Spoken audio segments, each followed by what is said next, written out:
ఢిల్లీలో కేంద్ర ఆర్థిక మంత్రి అరుణ్ జైట్లీ మాట్లాడుతున్నారు. ప్రత్యక్ష ప్రసారం ద్వారా చూద్దాం. That we had to re-establish the credibility of a decision-making process as far as the Indian economy was concerned. Because there was a long, prolonged phase where critical decisions were not being taken. And there was obviously an exasperation over the fact that critical decisions were not being taken.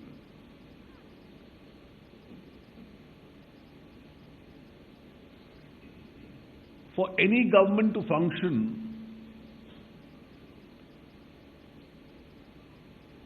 the leadership obviously is provided by the Prime Minister and the Prime Minister's office. And then the different ministries have to act within the framework and the pace for the agenda that is set by the Prime Minister. And I think one important feature has been, and that's been a characteristic of this government, its decisiveness. And that has been really the proof of leadership as far as the government is concerned. The government has not shied away from taking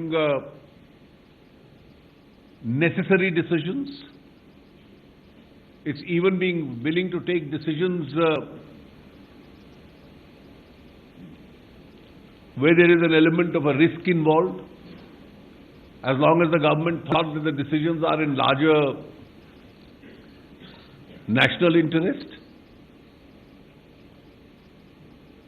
And I think the second important factor is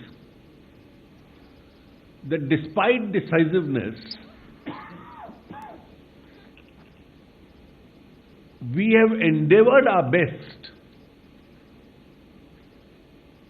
to take as many decisions as possible through a large consensus route. We've not delayed those decisions indefinitely for want of consensus, but we've created an adequate space and environment for that consensus.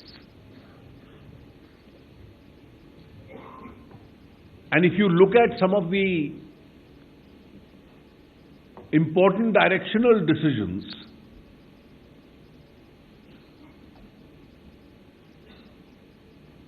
I think one of the obvious decisions which had been pending for a long time, that different sectors of the economy needed to be opened up.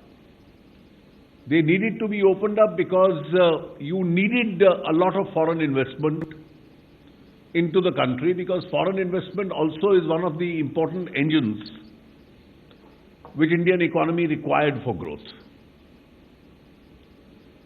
There were also those sectors like insurance which required changes in legislation, which can obviously be brought about through a larger consensus. And there were several areas which could be done through executive decision making. We used both the instruments. We simplified those procedures. And the effort of the central government has been that we must ease the environment in which business is to be done in India. And I must acknowledge at this stage that for the kind of steps we have taken, we still have not got from international agencies the full recognition for the effort that we've put in.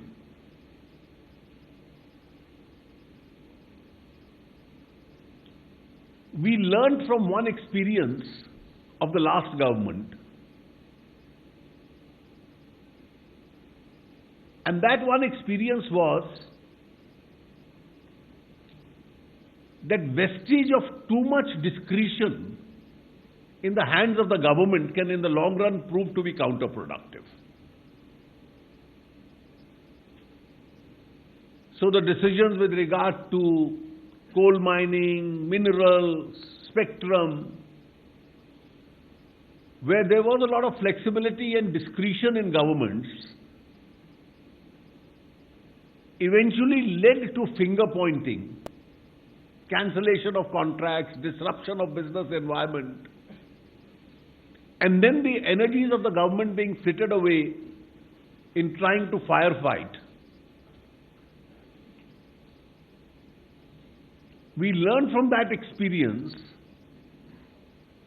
and therefore one of the initial acts of the government was that some of these critical economic decisions should be taken through a market mechanism which is fair and objective. And government discretions must maintain an arm's length distance.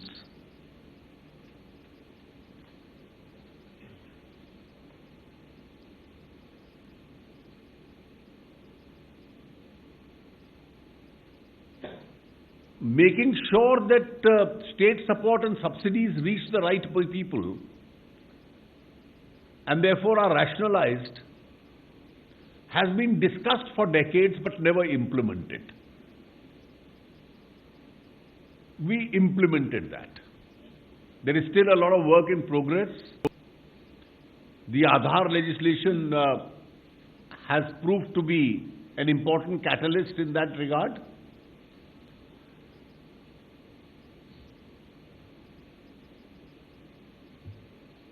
It's led to a lot of savings, it's led to a lot of direction where subsidies reach the most deserving and don't reach those who don't need them.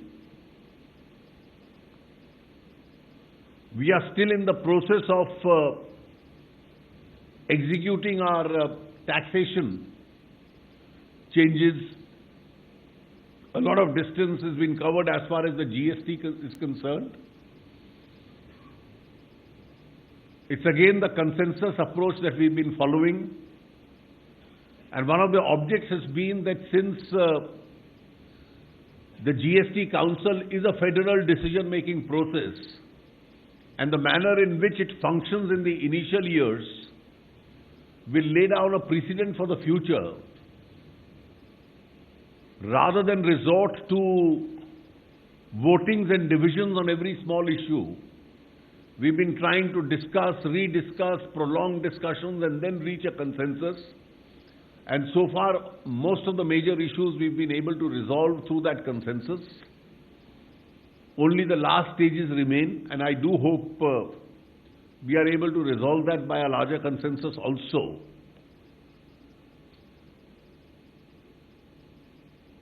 And this form of functioning of the Council where discussions and consensus is a preferred option is a precedent we are trying in this federal decision-making body to establish. We also have parallelly reforms going on as far as the direct tax structures are concerned. And if you have seen from the insolvency bill to the GST to now the decisions in the Council, our preferred option has been consensus. And we will hope to exercise that preference itself.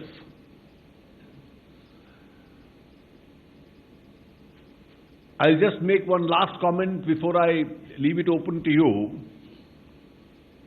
I'd already yesterday discussed with our friends based in Delhi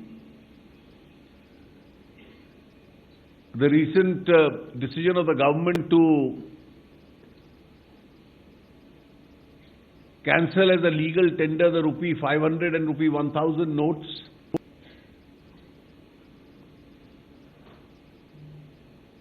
We are trying to ensure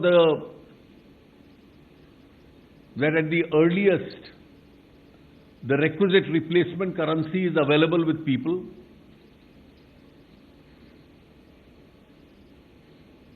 We do believe that there is no need to rush in the initial days because people have a lot of time till 30th December with the entire banking and the post office system. And therefore, the more the deposits and the exchange are spread out, the more will be the convenience to the people itself.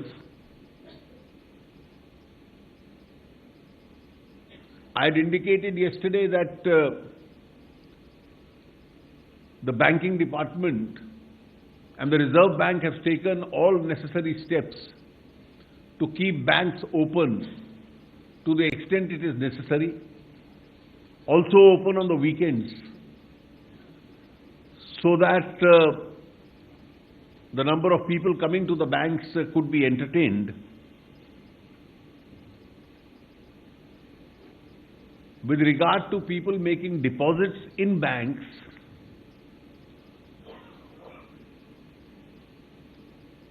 well, small deposits which are made, nobody will face any questions or any harassment of any kind. So people who have small amounts of cash, there has been an Indian tradition to keep some cash always at home for exigencies and emergencies which is required. They can exchange that, they can deposit that into their accounts. And the revenue departments are not going to take notice of these small depositors. In any case, deposits which are within the tax exempted limits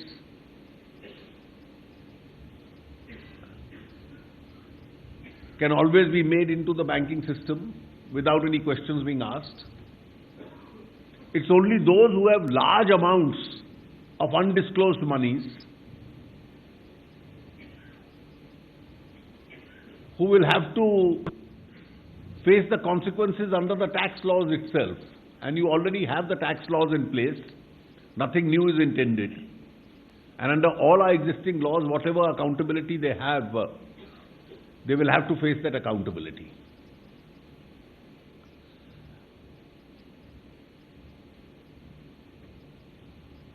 I've already explained yesterday the advantages that this is going to have, and therefore I'm not going into those details. But overall, I do feel that notwithstanding the constraints of global economy,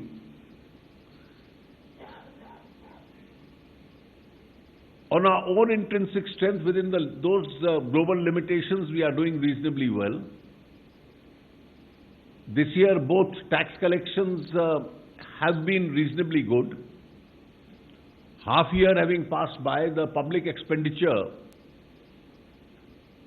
has been much more than even the previous year. So there is a spurt in public expenditure. We are getting good global investments.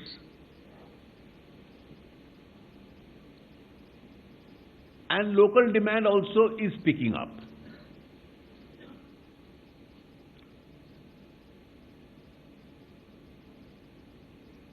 There will be for a few days till there is a inadequacy of currency, some impact on local purchases. But in the medium and the long run, the overall impact of the recent steps that we have taken on the Indian economy will be positive. That is all I had to say in an opening comment. And I leave the remaining time for you for interaction. And as the DGPIB has said, those who have come from outside, this should be an important opportunity for them to field questions and interact. Yeah. Thank you, Honorable Minister, sir. Let's start with 25 here. Please identify your name and organization. Hello अपना नाम और अखबार का और राज्य का नाम दोनों बताओ। मैं रजनीकांत वशिष्ठ लखनऊ से नॉर्दर्न इंडिया पत्रिका। मेरा सवाल सिर्फ ये है कि शहर में तो दिक्कत नहीं होगी, लेकिन गांव देहातों की जो पब्लिक है, शादियों का सीजन है, तो वो वहां एक खास किस्म की पैनिक है, तो वहां कुछ विशेष इंतजाम क्या सरकार करेगी? देखिए, पूरा देश भर में 1.25 लाख बैंक्स का और उसके अतिरिक्त बहुत अधिक मात्रा में देहात तक डाकघरों का एक बहुत बड़ा नेटवर्क है और ये नेटवर्क अपने आप में काफी मात्रा तक पर्याप्त रहेगा। इसके अतिरिक्त कोई व्यवस्था करनी है तो अभी इसको आरंभ होने दीजिए, तो इसमें कोई अतिरिक्त आवश्यकता होगी तो उसके ऊपर भी हम लोग विचार करेंगे। Yeah, please, 42, yeah. Hi, my name is Sajid Mangat. I'm the national news editor for Bloomberg Quint. I'm coming from Mumbai. My question is that India is still a cash-led cash transaction economy with respect to consumption. We have removed 86% of the currency in value from the market. How will it impact the consumption as? Well, in the short run, it could, but eventually, a very large part of this currency, which is being removed, was also lying static, and therefore, once over the next few weeks the replacement takes place, I think the current levels of consumption then will eventually have to gradually come back. Is there an amount of static currency estimate which the government has?